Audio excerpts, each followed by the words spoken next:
국민의힘 법사위원 일동입니다.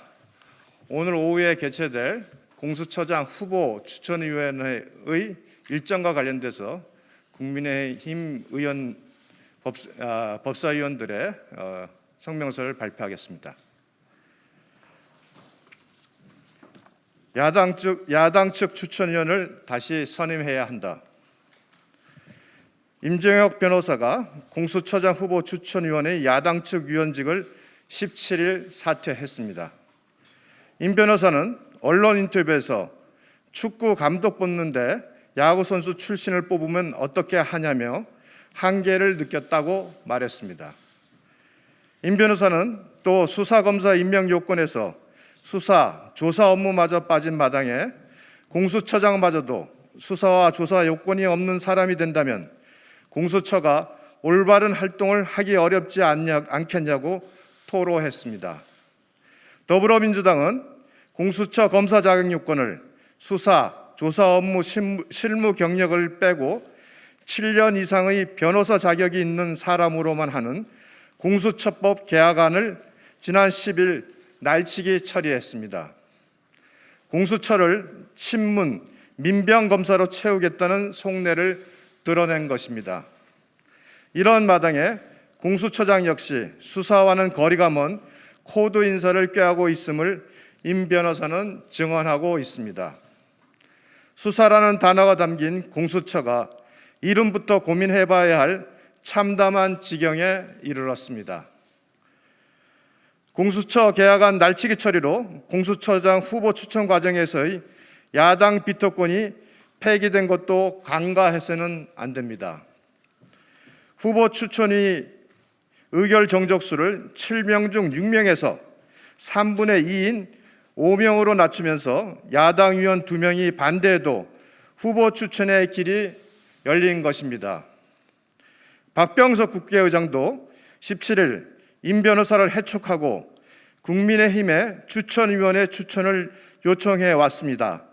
국민의힘도 임 변호사의 사퇴와 동시에 추가 인선 작업에 착수했습니다. 헌법재판소는 박근혜 대통령 탄핵 당시 헌정 위기 상황이자 헌재 소장 임명 절차가 진행되지 않는 특별한 상황이므로 1인 결연 재판도 헌법과 법률에 문제 없다고 했을 뿐 9명의 헌법재판관 심리와 심판이 원칙이라고 밝혔습니다. 대법원도 노동조합의 징계위원 선정권을 박탈하여 노동조합 측 징계위원의 참여 없이 이루어진 징계는 절차에 있어서 중대한 흠이 있어 무효라고 하고 있습니다. 해당 사건은 문재인 대통령이 변호사 시절 원고로 제기한 사건이기도 합니다.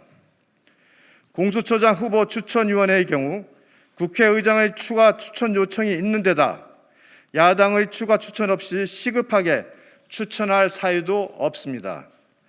7인의 추천위를 구성한 뒤 회의체를 소집하고 의결하는 것이 마땅합니다. 벌써 여권 핵심에선 공수처가 출범하면 윤석열 검찰총장 부부가 수사 대상 1호가 될 것이라는 얘기가 공공연하게 떠들고 있습니다. 공수처 출범에 속도를 내는 의도가 산 권력을 겨누고 있는 원전이나 울산시장 선거 공작 등의 검찰 수사에 제동을 걸기 위한 것이란 얘기입니다. 공수처가 신정권 보위부가 아니라고 변명하려면 공수처법 원안에서 유일하게 안 변한 공수처장 후보 추천위의 숫자 7이라도 지켜야 한다는 걸 여당은 잊지 말아야 합니다.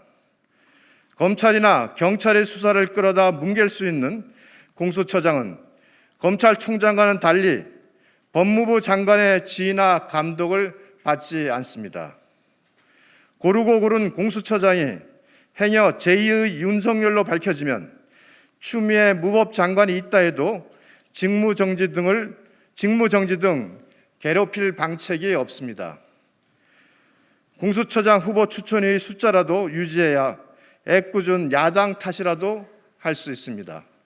2020년 12월 18일 국민의힘 국회 법제사법위원 일동 감사합니다.